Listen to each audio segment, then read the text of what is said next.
Em,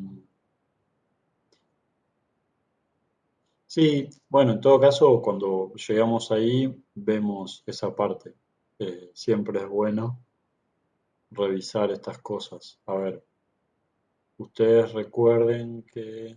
Está bien, yo no les aviso por mail ni nada, porque bueno, como lo hago todos los días, cada vez que termino una clase, salvo que haya algún problema. A veces pasa que no queda grabada la clase o algo así, pero eh, recuerden que ustedes tienen las pizarras y las grabaciones. En las pizarras, ¿esto se está viendo en la pantalla? Esperen que... Sí. Uy, está re lento esto.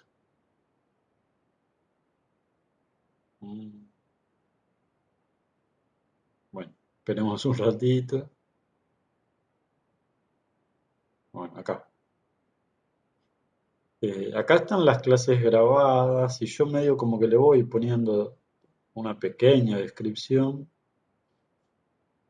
y a ver, qué sé yo, sándwich. El 27 de mayo, que no sé cuándo fue el jueves de la semana pasada. Hicimos un ejemplo que no me acuerdo quién preguntaba, que quería como un ejemplo un poco menos directo para utilizar el tema del sándwich, y entonces hicimos la demostración de este límite conocido, pero también trabajamos con el ejercicio 9, 12 y 13. Así que, entonces para Juan, entonces sería revisar este video que, que ya estaba un poco charlado. Y para Benjamín, eh, ahí ya me va a costar más encontrarlo. Supongo que está acá. No sé, ahí ya le quedó. No estoy seguro.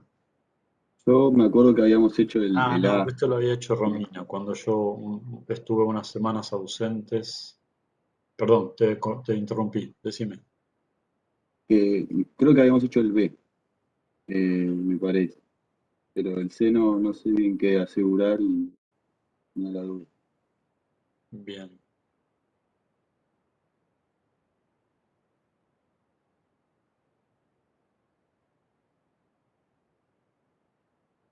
vamos a ver aquí. Ah, puede haber sido días que no está grabado. Bueno, eso también puede pasar. Que yo me acuerde. Hubo una clase hace un par de días que la plataforma tiró un error y al fin y al cabo no quedó grabado nada. Esta fue la del Tremal Sandwich, que bueno, fueron dos partecitas. Bueno, al cohete estoy grabando esta parte. La del 20 de mayo,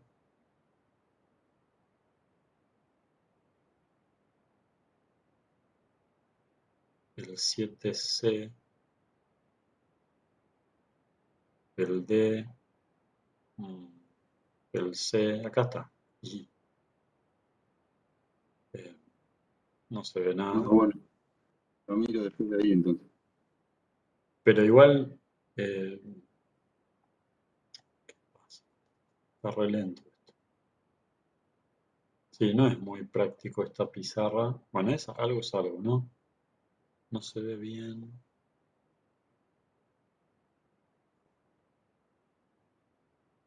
Eh,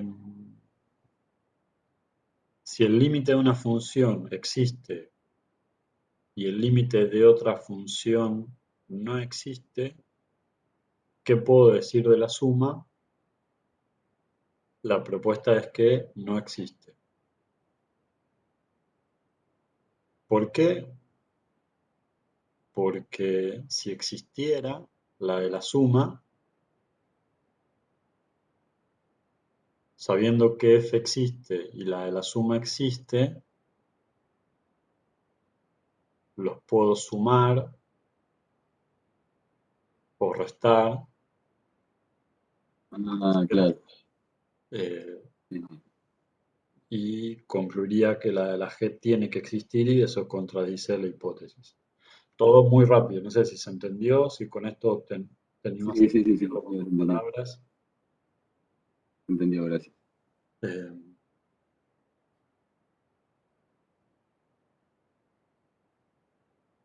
pero acá la conclusión sería, puede existir,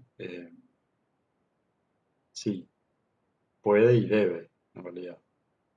Sí puede y debe existir. No, mentira. No, no puede. No puede existir.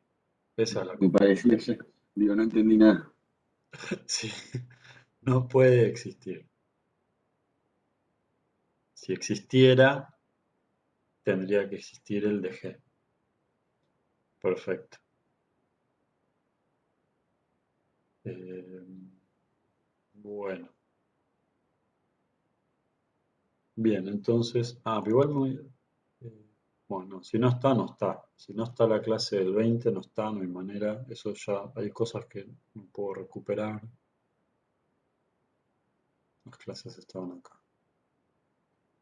Claro, del 13 salta al 27. Eh, las clases en el medio no están. Bueno, eh, ¿y qué más querían que charlemos? Del teorema del valor intermedio. Eh, ¿Estuvieron viendo algo de los videos del teorema del valor intermedio? ¿Qué dice el teorema? Eh, ¿Qué dice el teorema?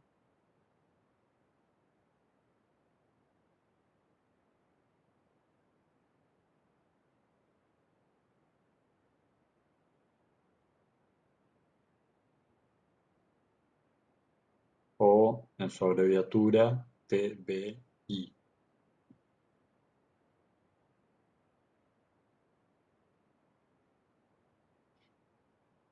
Es uno de los teoremas más importantes de funciones continuas,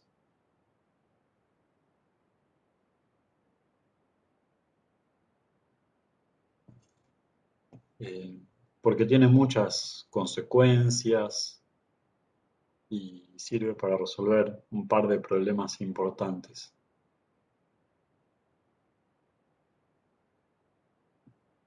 ¿Esto está grabando? Sí. En su versión original o lo más abstracto posible, uno diría, eh, dada eh, una función definida en un intervalo AB con codominio en los reales, continua,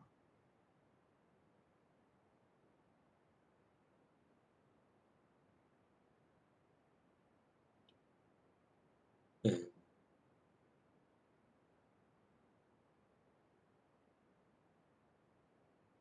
entonces, eso solo, o sea, si una función que es continua en todo un intervalo, en este caso se plantea un intervalo cerrado que empieza y termina en A, bueno, en dos números, entonces la función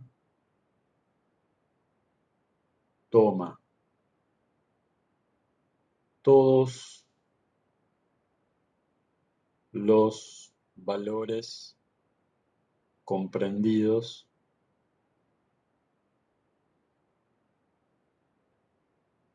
entre f evaluado en A y f evaluado en B. Digo que sería la versión más general, en realidad podríamos decirlo, no sé si abstracta era la palabra, para plantear las situaciones diversas que puede haber, que es decir, bueno, uno tiene una función definida en un intervalo cerrado, podría ser que f de a me quede eh, más arriba que f de b,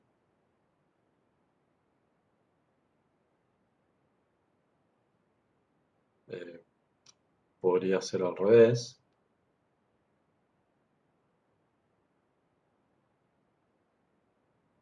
que f de a quede más abajo que f evaluado en b, o bueno, que yo, o podría ser el caso medio muy particular que te den iguales.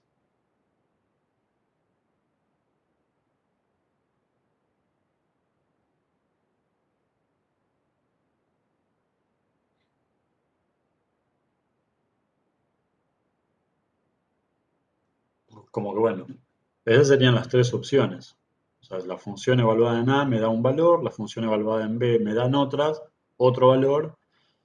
Bueno, podrían estar alguna de estas opciones.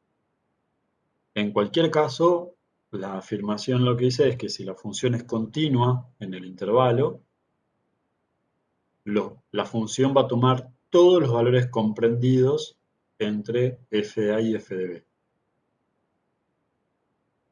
Si fuera este caso, cualquier número que yo meta acá,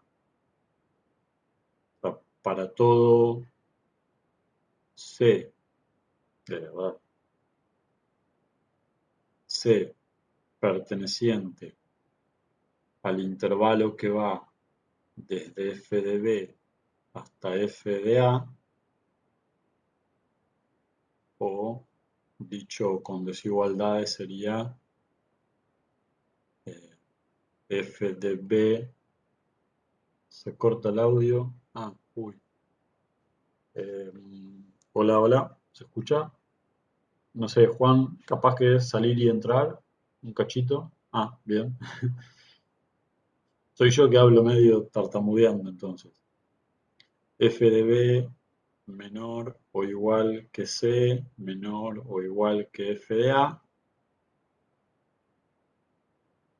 Cualquier número que pongo acá, siempre va a existir alguien acá abajo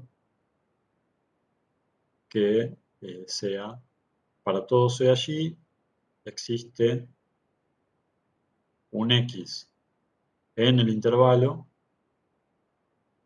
en el dominio de la función, tal que la función evaluada en X me da C. Y bueno, que yo acá lo escribí en palabras para ahorrarme un poco esto. No, el teorema del sándwich es otra cosa. El teorema del sándwich es un teorema que habla de límites. Este es el teorema del valor intermedio que me había pedido Anderson que charlemos.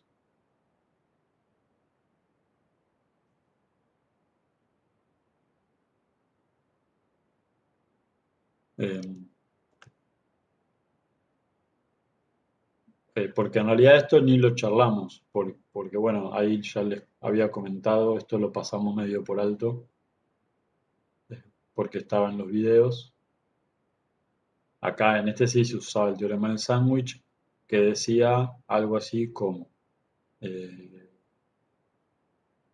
si una función era más pequeña que otra función y era más pequeña que otra función en un cierto entorno pinchado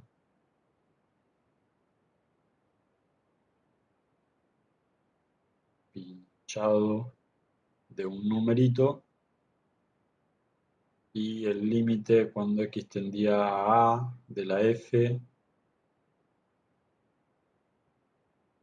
y el límite cuando x tendía a de la h, de lo que son las cotas por arriba y por abajo. Si estos dos existían y eran iguales,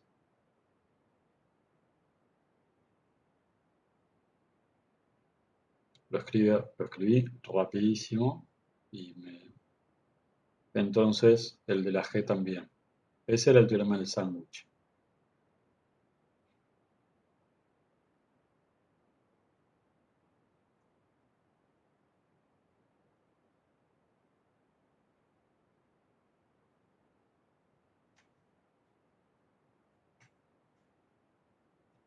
algo así. Bien, bueno, me toman la acción, me tengo que acordar los teoremas de memoria. No, bueno, pues de a poco van a ir eh, reconociendo los nombres. Bueno, no, yo lo que decía acá era esto, que depende la posición relativa de los puntos, f de A y f de B, la conclusión siempre es la misma. Cualquier número que esté en este intervalo va a ser la imagen de algún número. Acá hay que escribirlo diferente porque en realidad queda f de A más chiquito que C más chiquito que f de B. Bueno, la conclusión es la misma. Existe un X en el intervalo tal que f de X es igual a C. Y bueno, y si son iguales, medio como que no hay, también da lo mismo. No tiene mucha gracia porque el único número que está entre medio de f de A y f de B es el mismo f de A y f de B. Este como que no tiene gracia.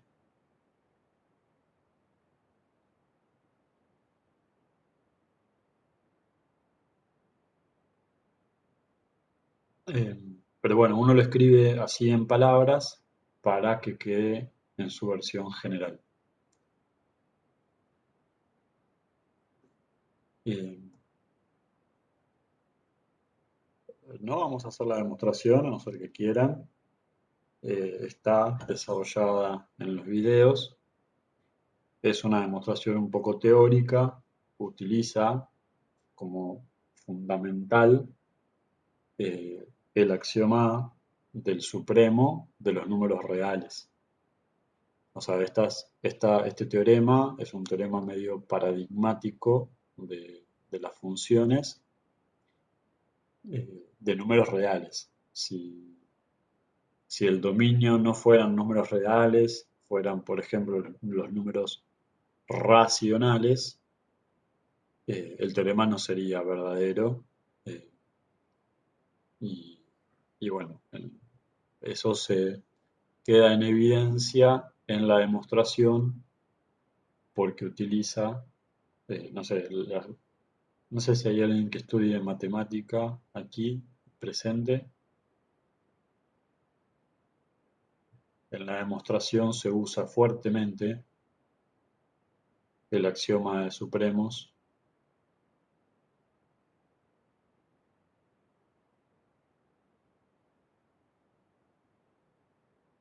que es válido en R, nada más. Después, si quieren, lo hacemos, la demostración.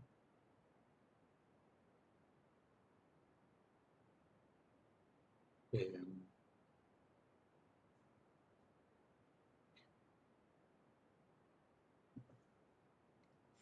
el teorema así descrito tiene una versión más.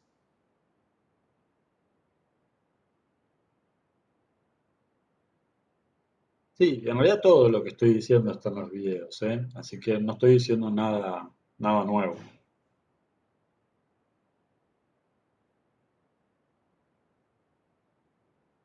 Eh, un teorema muy parecido que está relacionado es el teorema de Bolzano.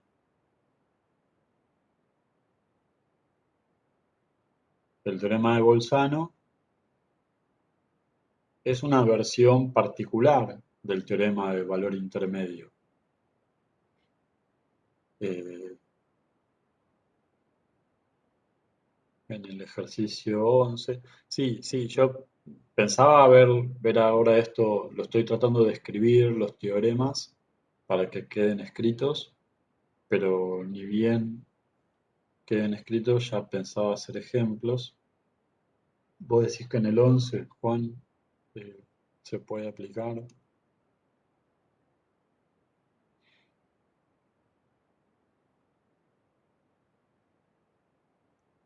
Claro,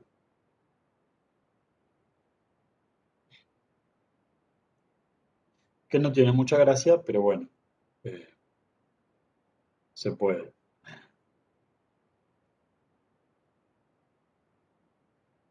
En todo caso, si quieren, hacemos unas versiones un poco más complicadas de esto.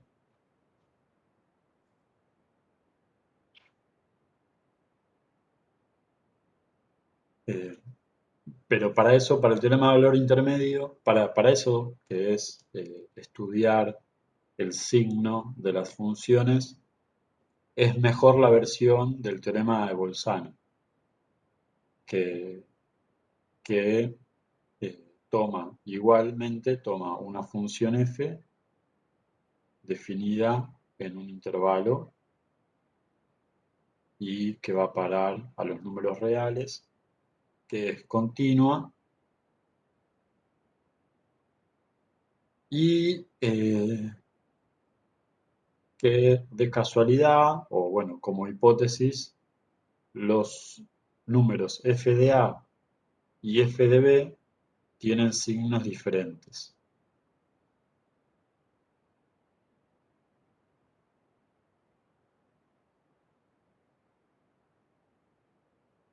O sea, uno es positivo y el otro es negativo.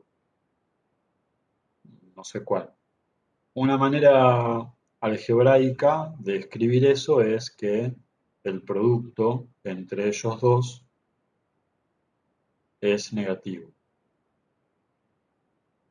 ¿Sí? Decir que el producto de dos números es negativo significa, precisamente por regla de los signos, es que tienen signos diferentes. Si esto sucede, entonces la conclusión es que existe una raíz.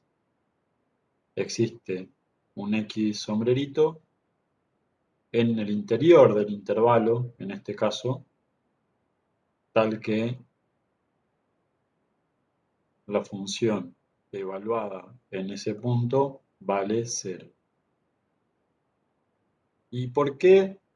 Y bueno, porque es como un caso muy particular del teorema del valor intermedio. Si, si f de a y f de b tienen signos diferentes, uno está arriba y el otro está abajo, por ejemplo,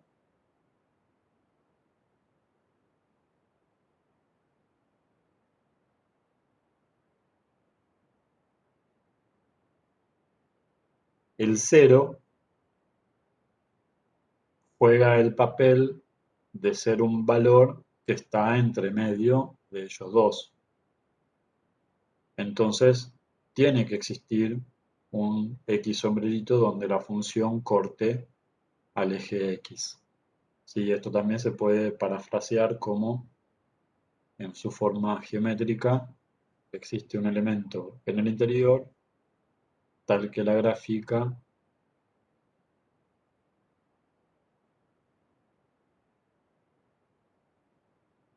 corta al eje X. Acá no hice ningún dibujito porque, bueno, eh, uno diría, si uno tiene el C acá, acá hay una recta horizontal, si la función es continua tiene que pasar de acá hasta acá y en algún lado tiene que cortar.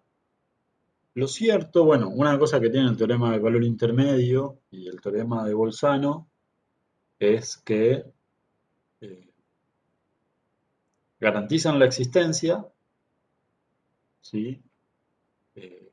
Ambos dicen que existe un número que cumple tal cosa, pero bueno, no dicen cómo encontrarlo.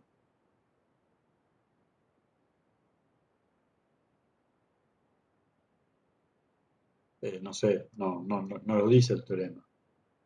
El teorema garantiza que existe, pero a priori no sabes cómo encontrarlo Y tampoco dice que hay uno solo. En realidad dice que puede haber uno, pero podría haber muchos, ¿no? La función puede cortar al eje X en muchos lados.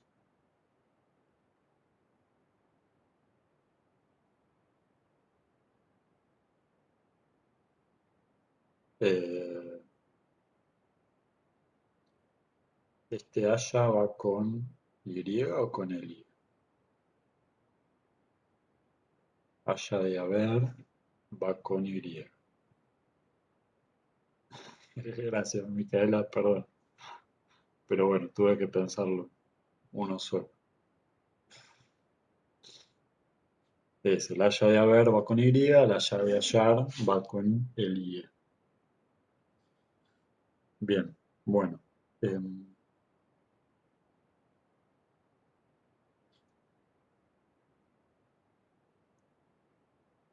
Más o menos hasta acá se va ordenado algo.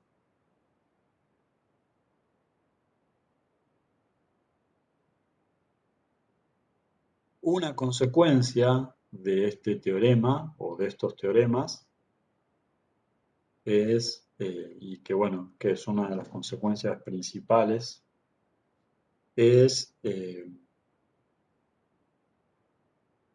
que las funciones continuas conservan su signo en los intervalos donde no se anulan. Consecuencia. O sea, uno lo escribe palabras más, palabras menos como si f es continua en un intervalo. Y acá no interesa qué tipo de intervalo sea, cualquier tipo de intervalo. Puede ser abierto, puede ser cerrado, puede ser semiabiertos puede ser infinito, o sea, cualquier tipo de intervalo.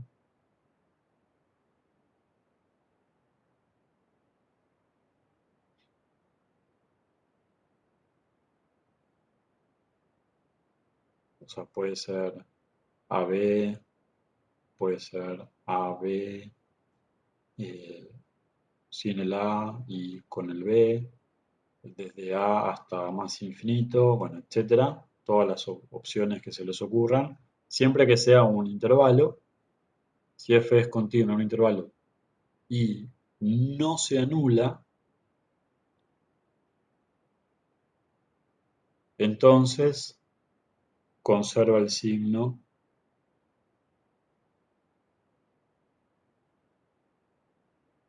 en todo el intervalo.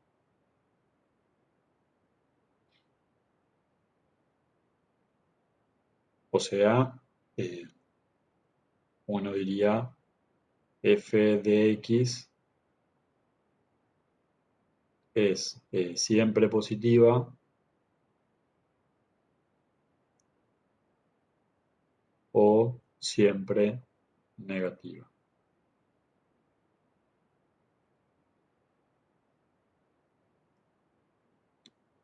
Y como que uno lo podría razonar por el absurdo.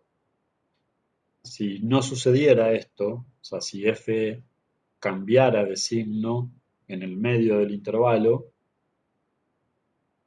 si, o sea, j, bueno, si j fuera un intervalo y cambiara de signo, o sea, hubiera un punto donde es positiva y otro punto es donde es negativa, ya estoy haciendo cualquier dibujito. Entonces estaría en las condiciones del teorema de Bolzano.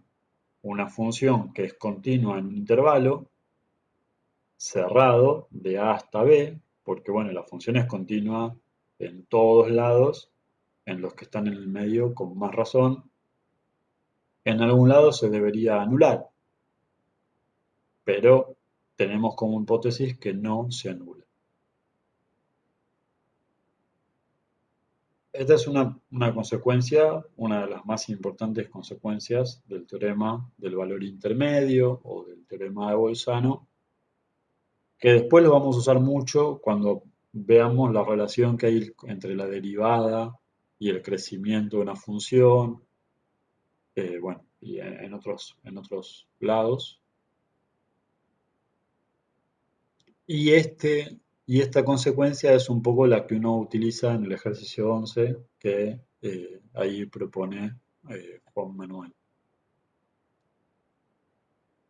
O sea, utilizar este resultado para estudiar eh,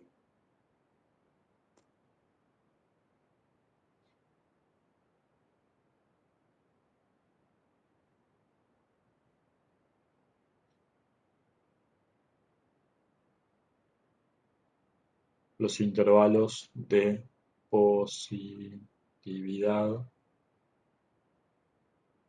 y negatividad de funciones continuas.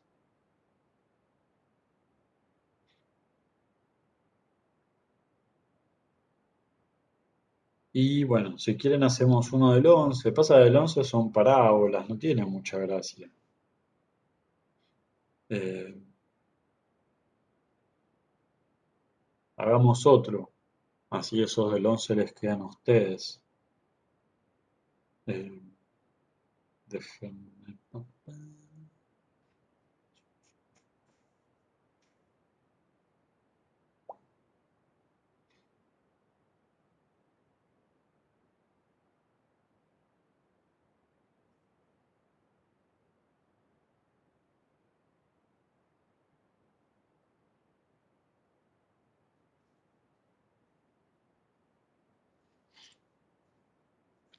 Tenemos esa función y queremos estudiar en qué intervalos la función es positiva y en qué intervalos la función es negativa. Si uno no tuviera a mano estos teoremas, tendría que ponerse a resolver eh, desigualdades del estilo esto estrictamente positivo, hacer regla de los signos, un poco como hacíamos al principio del curso y que llevaría bastantes cuentas. Eh, no vamos a hacer eso. Lo primero que vemos es que esta función es una función racional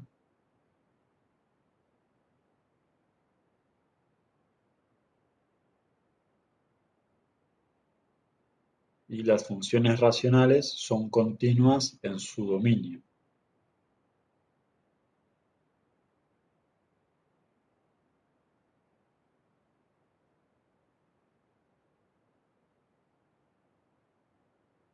Y sabemos o vemos que el dominio de esta función es todos los reales menos el 1.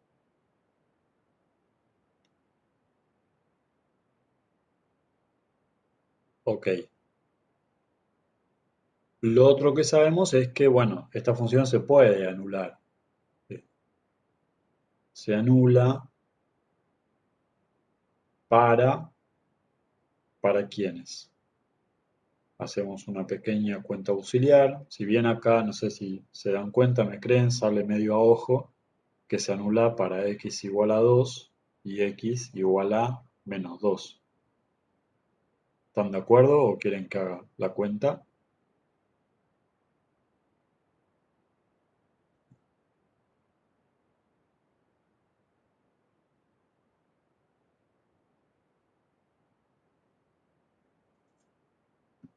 Bien, para mí también. Y de paso aproveché para cebarme un mate. Claro, sí. Sería hacer la cuenta auxiliar x al cuadrado menos 4 sobre x menos 1 igual a 0. O sea, yo quiero ver para qué valores se anula, significa igualar a 0. una fracción es igual a cero únicamente cuando el numerador vale cero. Acá, ya teniendo presente que nuestro conjunto de validez no incluye al 1, así que el 1, bueno, volví al igual. Y bueno, y esto se puede resolver de muchas maneras. Ello se puede despejar la x directamente.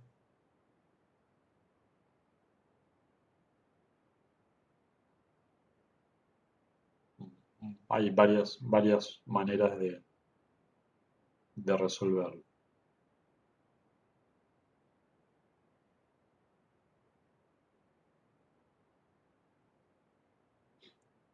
Entonces, lo que podemos decir es lo siguiente. Eh, yo me imagino el dominio de la función que no tiene al 1. En el 2 la función vale 0.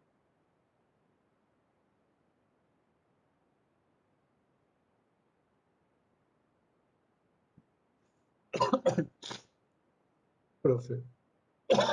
Uy, espera que. La función es discontinua, pero es continua en su dominio.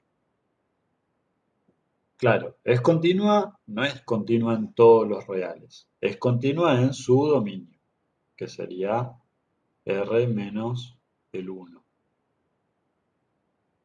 O el x igual a 1 no es continuo.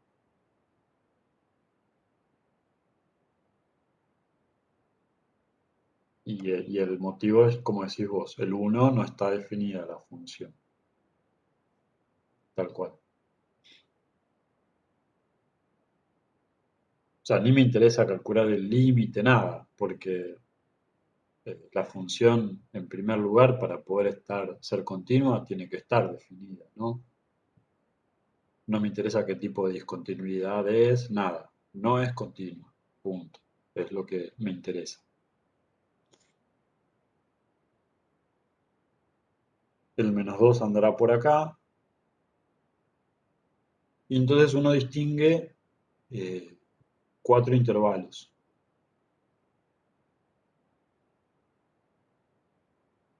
Cuatro intervalos que son de menos infinito hasta el menos 2, sin incluir eh, de menos 2 al 0, también sin incluir, al 0 no, al 1, del 1 al 2 y del 2 al más infinito. Nosotros podemos afirmar que en estos cuatro intervalos la función es continua. O sea, la función es continua en cada intervalo.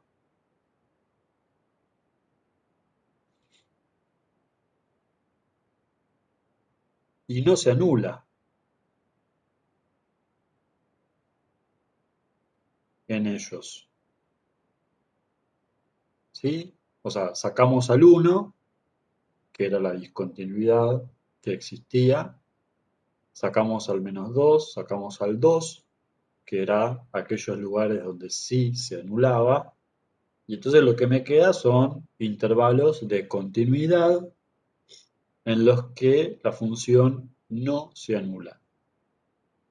Entonces conserva su signo en cada uno de ellos.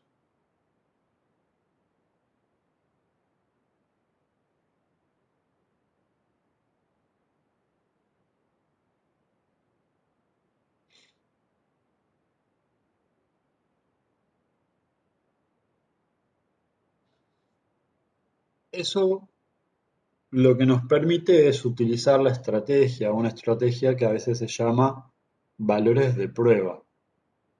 ¿Qué quiere decir?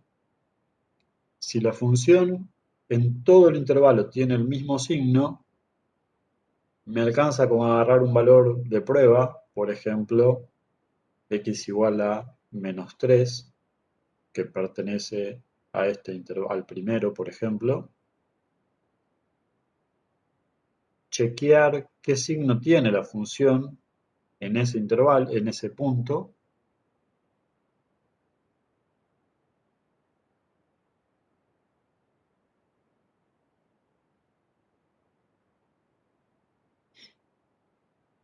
Acá me da 9 menos 4 5 menos 7 me da negativo. Entonces, si la función es negativa en un puntito, entonces tiene que ser negativa en todo el intervalo.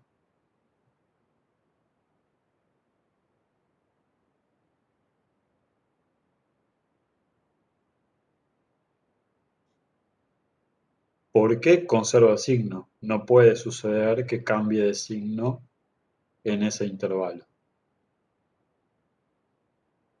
Y lo mismo hago con los otros intervalos. Tomo, en el segundo puedo tomar x igual a 0, que está aquí adentro. F evaluado en 0 me queda, acá va menos 1, acá me confundí, perdón.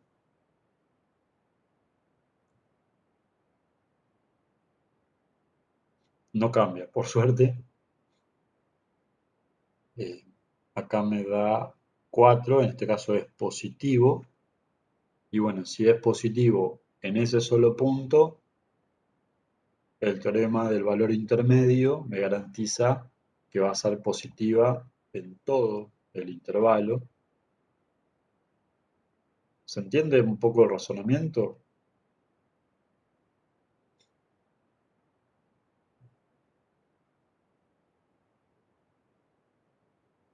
Genial. Bueno, entonces faltaría chequear eh, un medio, no, un medio no, entre uno y 2, 3 medios. Por ejemplo, podría ser, no tiene por qué ser el que está en la mitad, ¿no? Puede ser cualquiera. Y uno fácil, uno busca uno fácil y listo. Y con x igual a 7, por ejemplo. Esta argumentación se usa varias veces, la vamos a usar muchas veces en el curso para estudiar muchas cosas, así que genial que hayan preguntado. Bueno, y esto no lo escribo, les queda a ustedes para hacer.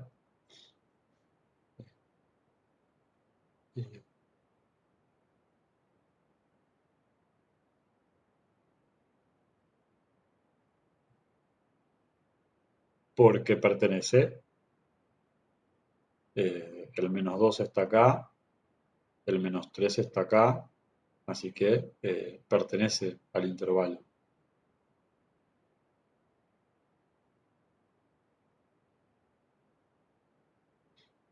¿Vos por qué lo decís, Federico?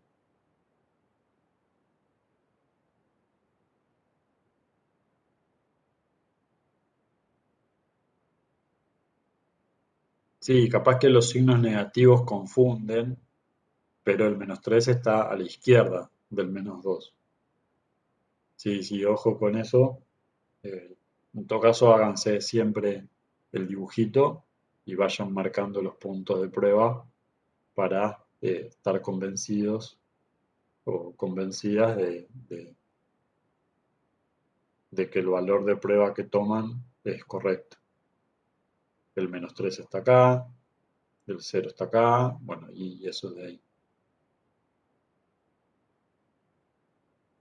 Si uno tuviera que hacer el gráfico de la función, bueno, no, no podemos hacer mucho, ¿no? Pero sabríamos que en principio el 1 no está en el dominio. Este valor está prohibido. No sé exactamente qué tipo de discontinuidad tiene, pero no está. En el 2 la función vale 0, en el menos 2 también. Ah, pero no, no hicimos esto. Bueno, sí sabíamos que en este intervalo era negativa, así que en este cacho, de acá para acá, tengo que dibujar algo acá abajo. De acá a acá pasa hasta arriba, ¿no? Sí, no sé exactamente cómo. Ahí está, genial Juan. Acá da negativo de nuevo. Y bueno, habría que chequear. No siempre va a cambiar de signo, ¿eh? Puede suceder que la gráfica toque y vuelve a bajar, ¿eh? Eso hay que hacer cada intervalo independiente del anterior, hacer la cuenta y bueno, ver qué queda. Perfecto. Bien. Ahí Juan, genial. Eh, eh, que yo, hagamos, ya que estamos, eh, qué tipo de discontinuidad es el uno. Quise hablar, pero no se escucha. No, nada. Me confunde cuando dijo es continua en todo su dominio. La pronunciación no se define como continua, ¿no? Eh,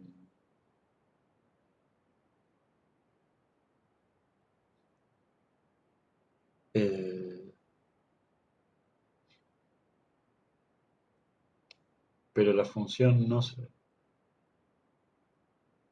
O sea, es discontinua o no, depende dónde uno lo declare.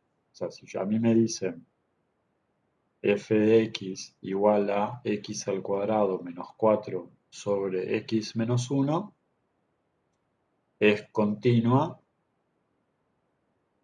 en todos los reales menos el uno.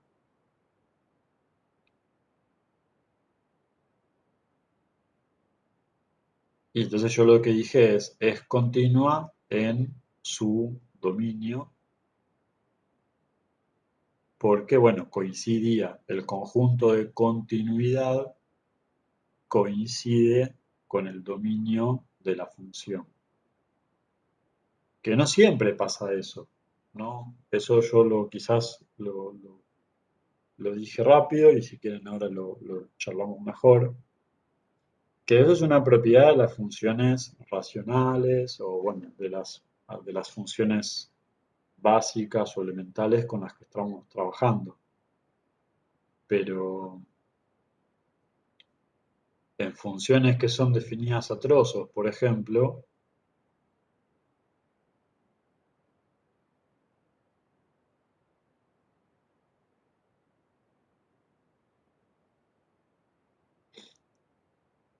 por más que el dominio de esta función sea todos los reales, porque eh, está definida, ¿no? Para todos los mayores o iguales que 3 y para los menores que 3, f no es continua en todo su dominio.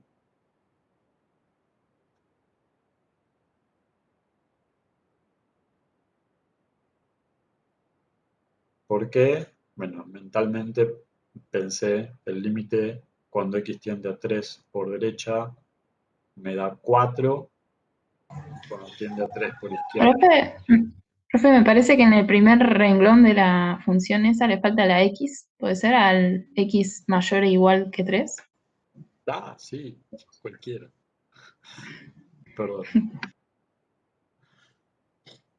Exacto. Entonces, cuando ya uno empieza a hablar de funciones definidas a trozos, por ejemplo, el dominio de una función puede ser una cosa y el conjunto de continuidad puede ser diferente. Acá uno diría f es continua en todos los reales menos en el 3. Cuando la función es una función racional, o sea, un cociente de polinomios, el dominio y el conjunto de continuidad es el mismo. O sea, la función es continua en todo su dominio. Eso no quiere decir que el dominio sea todos los reales. Quiere decir que es continua en todo su dominio. porque la continuidad se transmite por propiedades algebraicas, la suma de funciones continuas es continua, el producto de funciones continuas es continuo, el cociente de funciones continuas es continuo siempre que el denominador sea distinto de cero, pero bueno, todo eso mismo lo hacemos para la continuidad y para el dominio. Entonces, como que estudiar la continuidad y estudiar el dominio de una función racional es equivalente. Bueno, un poco eso. Pero sí, se empieza a mezclar eh, y bueno, cuando veamos funciones más complicadas, sí, capaz que se mezcla más todavía. Pero bueno, genial que pregunte. No, yo lo que quería acá era ver qué tipo de discontinuidad tenía, porque esto ya lo vimos, ¿no? Esto ya forma parte de lo que tenemos que lograr hacer. Eh, si yo quiero estudiar el límite cuando x tiende a 1 por derecha de la función, eh,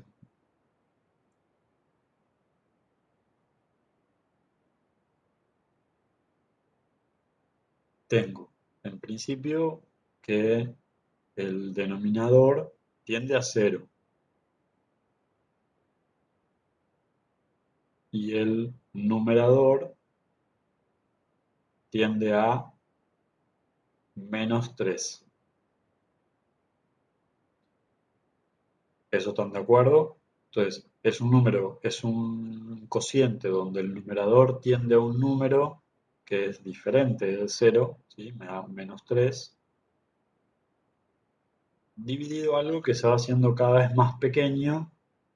Este límite vale infinito, o sea, va creciendo cada vez más.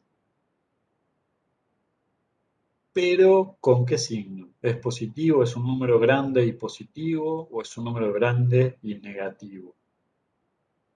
Y ahí medio como que hay que jugar con el signo.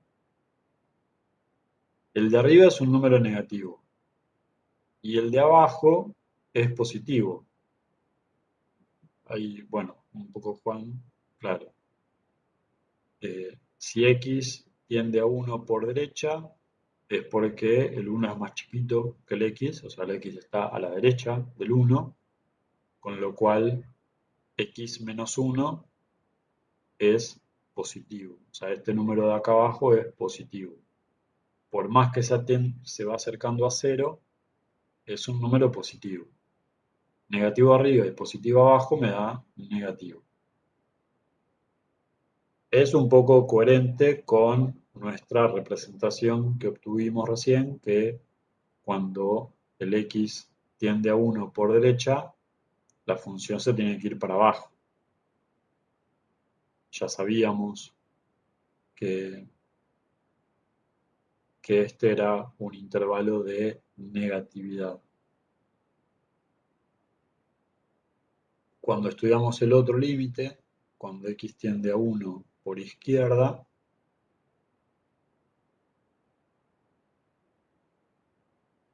ahí cambia un poco. El de arriba sigue tendiendo a -3, que sigue siendo negativo. Pero el de abajo, uno lo escribe como, bueno, el x está a la izquierda del 3, es más pequeño, de modo que x menos 1 es más chiquito que 0. Esto tiende a 0, pero es negativo ahora. Negativo con negativo me da más infinito. Y bueno, también es coherente, la función se va para arriba.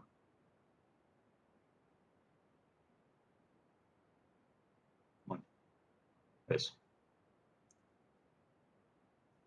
Después uno va a aprender a ver eh, si hay algún cambio en la concavidad eh, o los intervalos de crecimiento, eso viene un poquito más adelante. Bueno, bien, esto es lo que se me ocurre contarles del teorema de valor intermedio. Eh, Aunque también, a ver si hay algún ejemplo. Ah, sí. No sé si tienen alguna otra pregunta, les cuento un poco esto de aproximar los ceros. ¿Qué quieren que hagamos?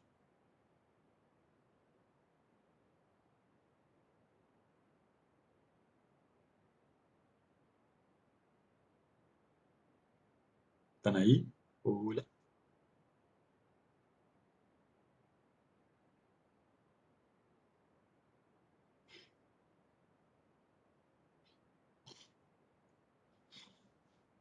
Hagamos estos, eh, porque bueno, yo eh, había marcado como aspecto negativo de los teoremas estos, que son teoremas que indican la existencia de algo, pero no me dice quién es, pero algo se puede hacer. Entonces hay un método se llama el método de bisección, que yo me quedé sin lugar, vamos a tener que abrir otra pizarra.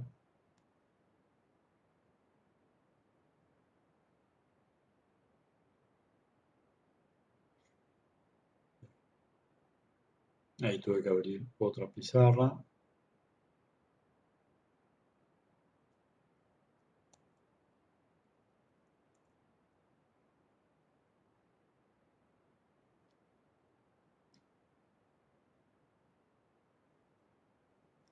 No, 5 no, hoy es 3.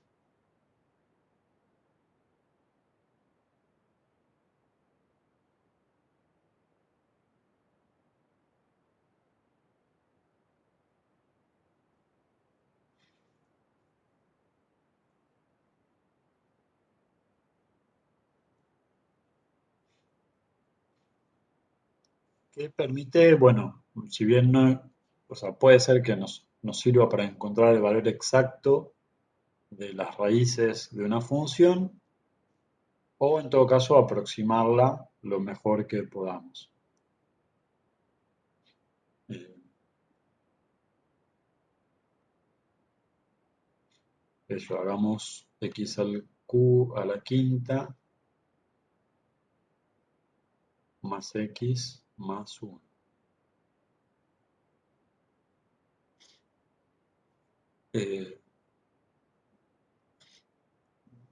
En álgebra van a ver que cualquier polinomio de grado impar tiene una raíz real, aunque nosotros también lo podríamos asegurar. Este polinomio tiene una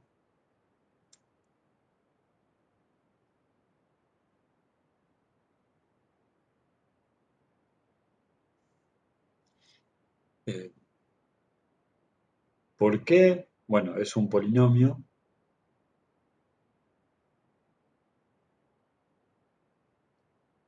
Eso me garantiza que es continuo en todos los reales.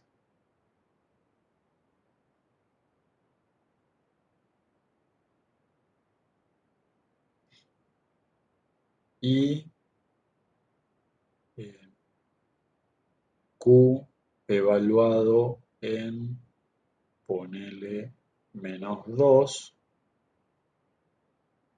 me da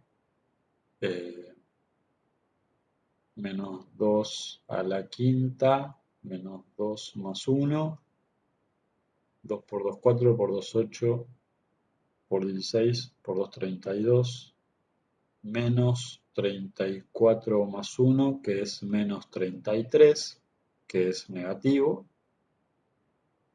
y Q evaluado en 0 vale 1, que es positivo.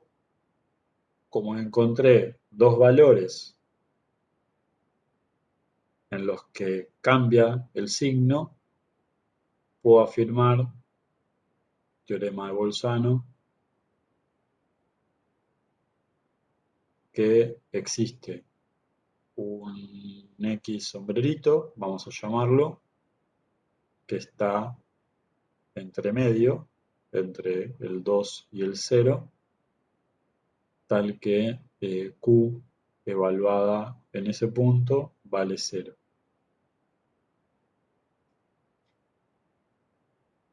Bien, entonces, bueno, tengo algo aproximado. Sé que hay una raíz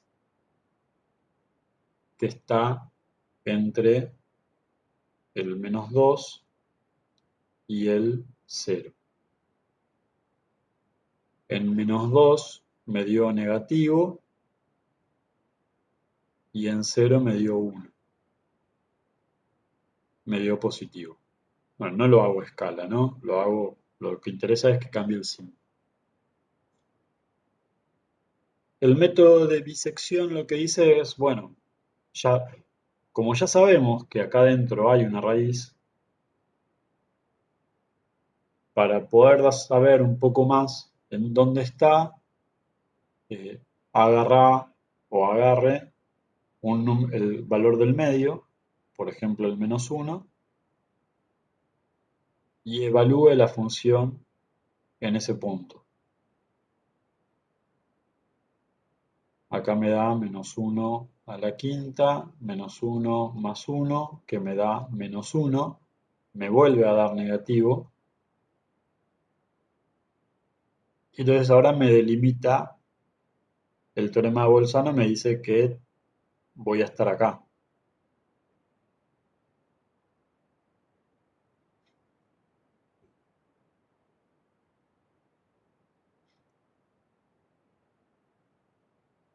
Este intervalo tiene longitud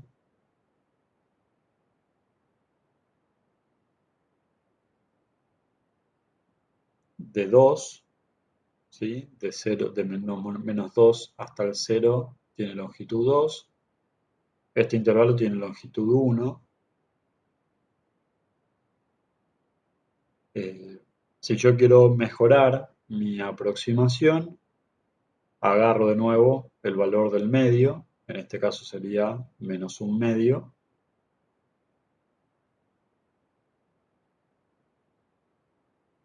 y evalúo la función en -1/2, esto que me da,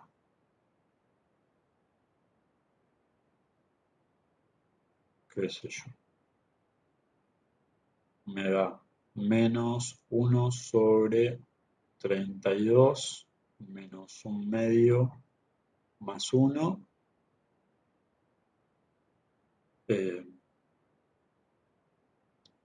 Esto me da positivo, ¿no?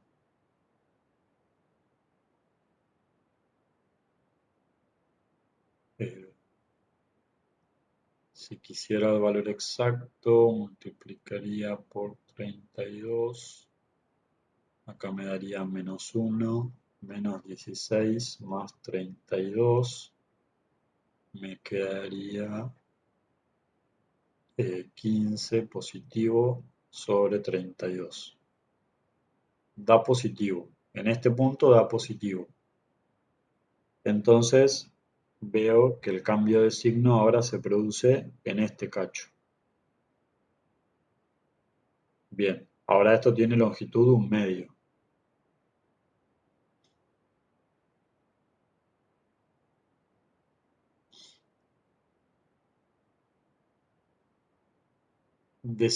O sea, a mí me sirve ir marcando estas longitudes por lo siguiente. Yo sé que el X sombrerito está acá adentro. Cualquier otro valor que esté acá adentro, que vamos a llamarlo X común, la diferencia entre ellos dos en valor absoluto va a ser menor que 1/2. Entonces, eh, eh, cualquier número que a mí se me ocurra dar entre -1 y -1/2 va a ser una aproximación de la raíz, eh, ahí ¿cómo lo llaman los físicos con error 1/2, bueno, no, que la diferencia te da menor a 1/2. Yo puedo ir mejorando esta, y bueno, podríamos hacer un programita en la calculadora, en la computadora, para, bien, bueno, exacto.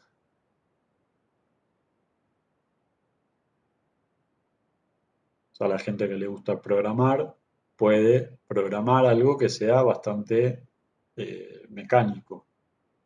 Ahora voy a agarrar el valor intermedio, acá sería menos 3/4,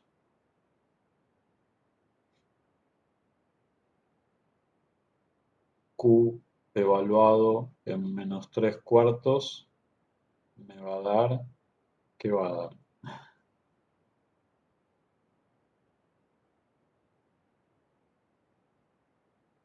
Eh, no sé, 3 por 3 por 3 por 3 por 3 menos 243. Bien, gracias, porque yo iba a estar 3 siglos con mi calculadora. ¿Todo esto da ese número que dijiste? ¿O la fraccioncita?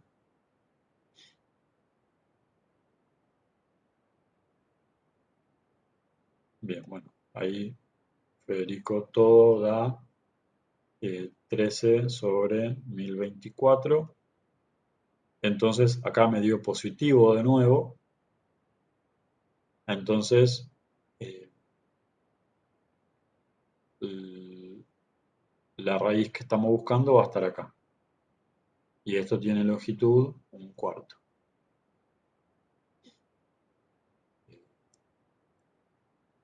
Y bueno, entonces, listo, ya está. Con esto paramos. Podemos afirmar, no sé, bueno, porque ya si o sea, uno puede seguir así todo el tiempo que quiera. Podemos afirmar que la raíz se encuentra,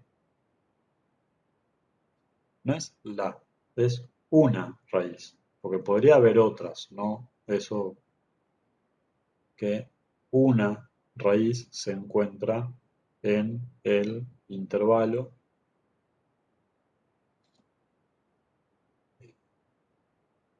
-1 menos 3/4. La longitud del intervalo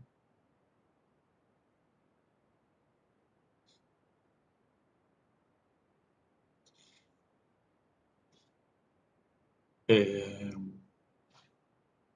la longitud, ahí intervalo es 1/4.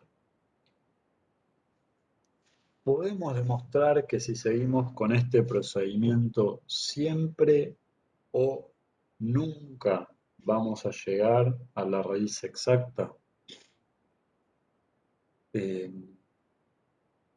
no, bueno, en algún momento, o sea, puede suceder que en algún momento lleguemos a la raíz exacta de casualidad, que justo el valor que elijamos, que está en el medio, cuando calcules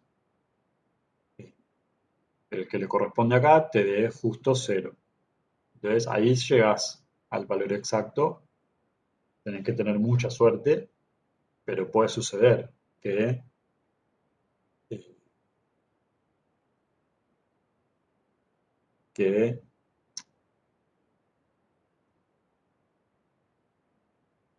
que llegues al valor exacto de la raíz. Pero también puede suceder que no, que siempre sea aproximada la raíz que vayas obteniendo. Lo que sí puedes asegurar es que el grado de incertidumbre va a ser cada vez menor. Como este procedimiento vos lo podés continuar indefinidamente y la longitud de cada intervalo va a ser siempre del orden 1 sobre 2 a la n. O sea, cada vez estás dividiendo el intervalo en 2, de modo que en el paso enésimo vas a tener intervalos cada vez más pequeños y tan pequeños como quieras. Si vos querés que la incertidumbre sea del orden de 10 a la menos 30, y bueno, haciendo suficientes pasos llegarás. Si quiero que la incertidumbre sea menor a 10 a la menos 30, es una exageración, ¿no? Esto significan 30 decimales.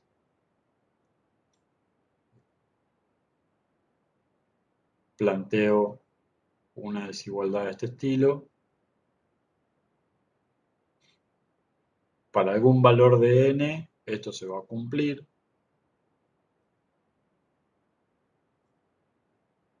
Por ejemplo,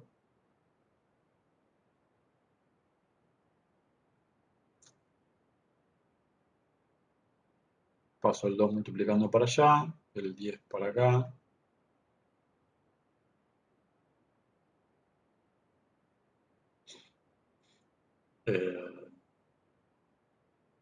Bueno, capaz que me metí en un lío, pues es un número muy grande, pero eh, ¿cómo encontrarían ustedes un valor de n que cumpla esto?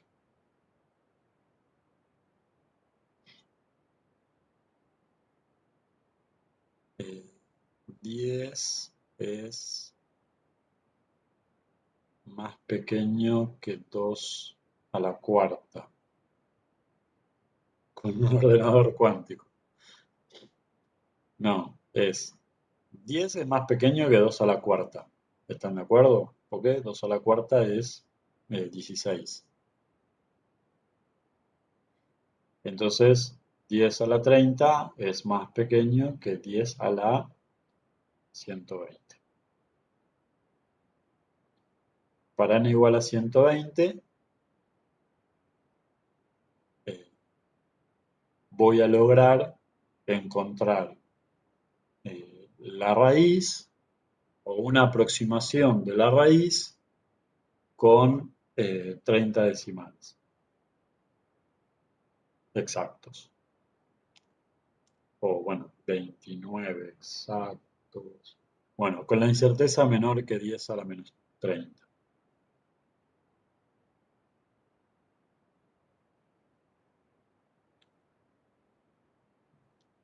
Bueno, esta última parte medio desprolija, no sé si se entendió. El procedimiento está validado por el teorema de Bolzano, que me garantiza que uno va garantizando la existencia de la raíz en cada subintervalo si va cambiando de signo. O sea, si yo elijo, ¿no? O sea, yo tengo que ir haciendo la elección en el intervalo donde cambie de signo. No tendría sentido que en el segundo paso yo me estudie este intervalo porque acá no cambia de signo. Siempre tengo que elegir el intervalo donde hay un cambio. ¿De dónde salió el 120? No, bueno, no. eh, yo quería ver esto de acá y para hacer eso planteé que 10 es menor que 16, ¿sí? 2 a la cuarta es 16, así que elevo a la 30 y me queda 2 a la 4 a la 30, que bueno, es producto de potencias, 30 por 4 es 120. No sé si es eso lo que estabas preguntando, Juan.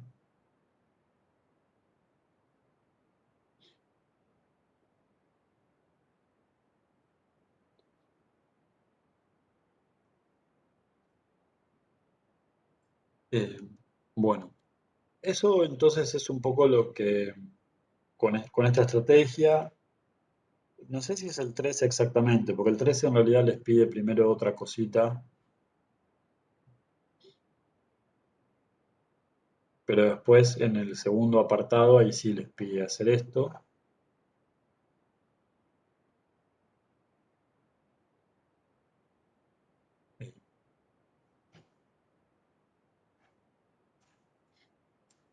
Esta estrategia también se utiliza para encontrar o para proponer que dos gráficas se cortan.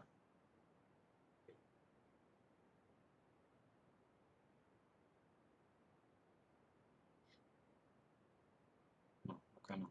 ¿Dónde está? Acá. Si f de x y g de x son dos funciones continuas en un intervalo,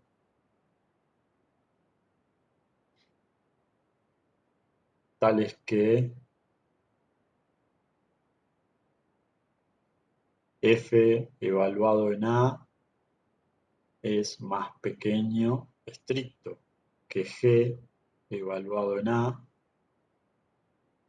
y f evaluado en b es más grande que g evaluado en b, entonces en algún lugar se van a cruzar. Va a existir un X sombrerito dentro del intervalo donde f y g sean iguales.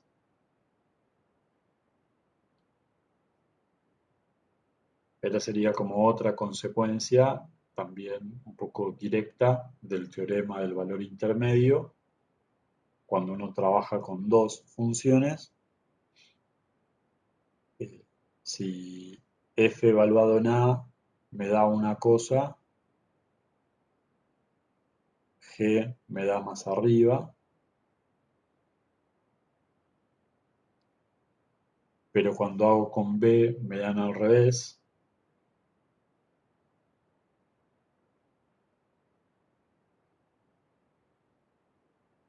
Si las funciones son continuas, y bueno, no hay manera que g vaya desde acá hasta acá y f vaya desde acá hasta acá sin cruzarse.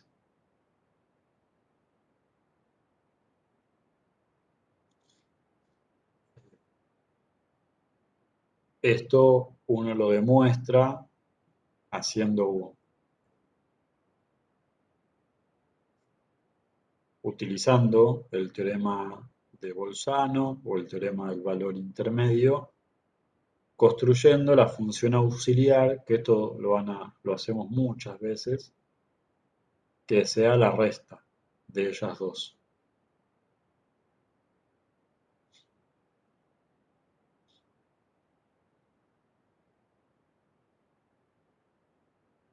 La función que es la resta entre ellas dos es continua porque, bueno, la continuidad se preserva con la suma y la resta. Y bueno, la hipótesis esta me dice que h cambia de signo. H evaluado en a me queda negativo y h evaluado en b me queda positivo. Es, bueno, las hipótesis. Entonces, como cambia de signo, tiene que existir un valor donde h valga 0.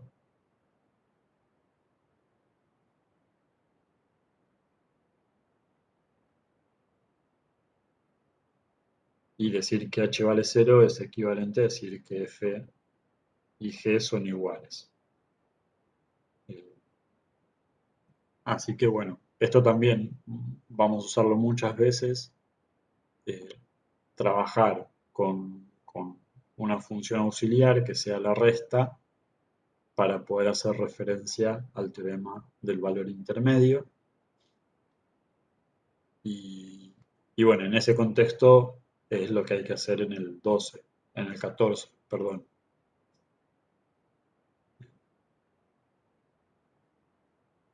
O en el 15. Siempre se trata de funciones continuas. Lo que habría que buscar es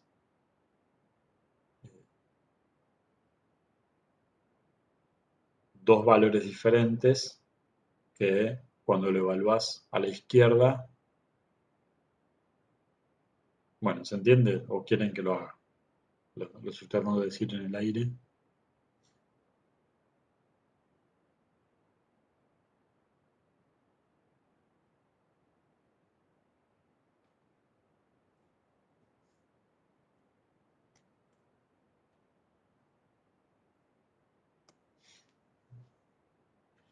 Eh, Sería, por ejemplo, pensemos el 15.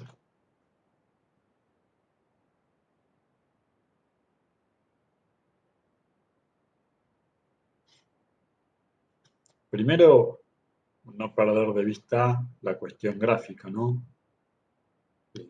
Bueno, ¿cuál era la idea? La idea era tomar f de x igual a seno de x, g de x igual a x menos 1, ambas continuas en todos los reales, no tienen ningún problema, son continuas en todos los reales.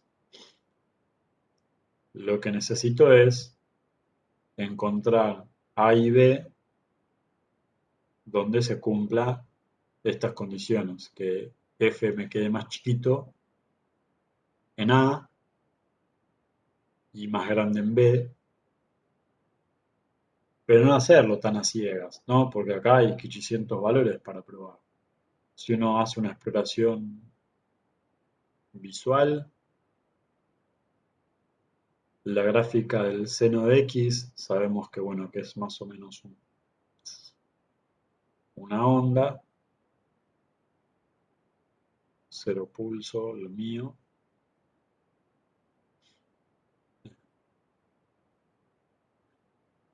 Esta sería la función f.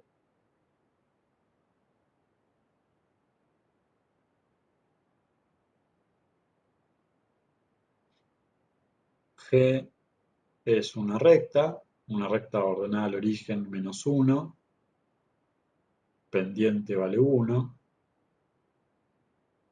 y bueno, en algún lado se van a cruzar.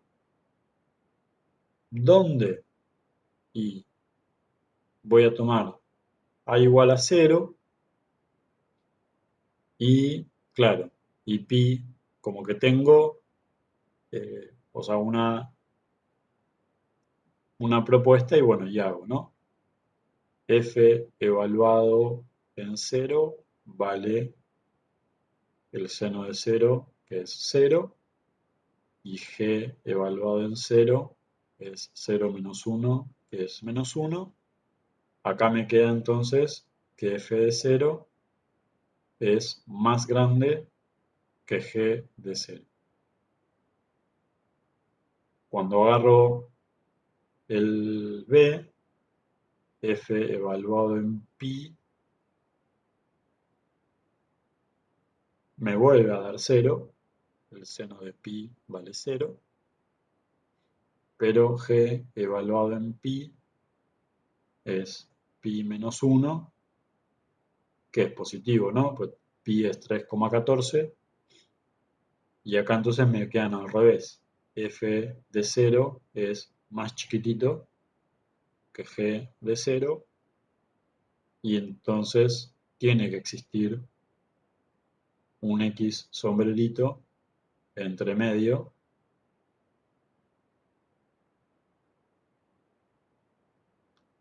tal que el seno de, bueno, me queden iguales. Una cosa así, tal cual ahí. Como que bueno, esta exploración gráfica me da una pista de qué valores tomar.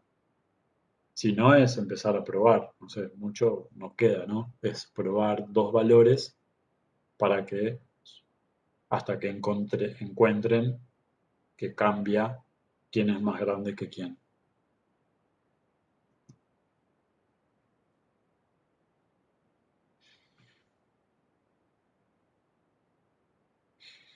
Bueno, eh, y no, listo entonces, listo por hoy, gente, creo yo, porque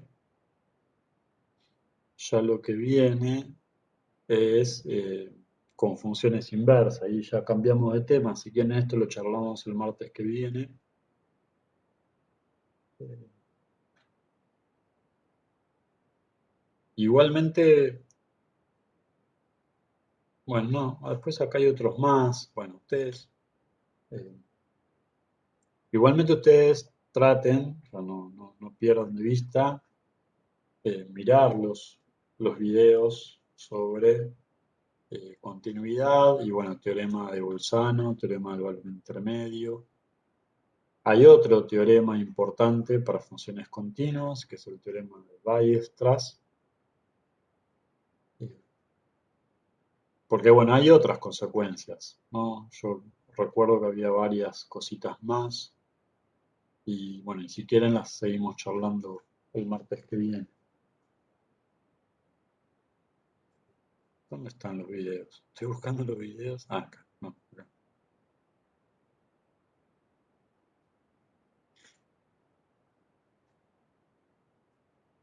Eh, hoy eh, agregamos los primeros videos sobre derivadas, eh, que bueno, todavía no está en la práctica, pero bueno, para quienes quieran empezar a mirar, eh, son tres videos. Por ahora es la primera parte, la definición de derivadas, las reglas de derivación. Después vienen otros videos más con los teoremas de funciones derivables.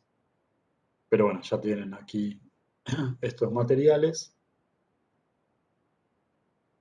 Ah, pero yo quería los de continuidad. Eh,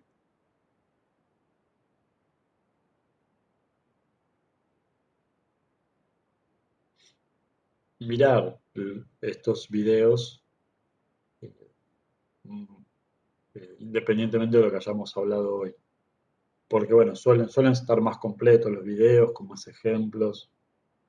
Y bueno, cualquier cosa los charlamos el martes que viene. Bueno, eso. Bien. Cortamos acá. ¿O alguien tiene alguna pregunta?